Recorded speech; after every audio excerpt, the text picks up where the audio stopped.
Okay, so I've got another toilet that's not flushing.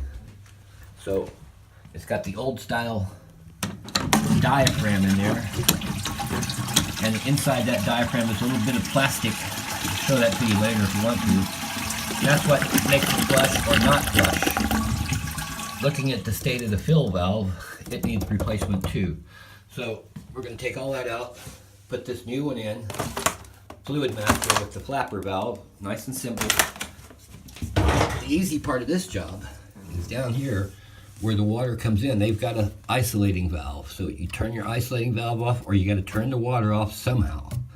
And that's going to have to be removed from underneath there, underneath. And then you got an overflow valve over here. It's going to have to come out. And then underneath, oh, this is good because the screws are turning loose already. Going to take the tank off. First thing you want to do though is get all the water that's left out of there.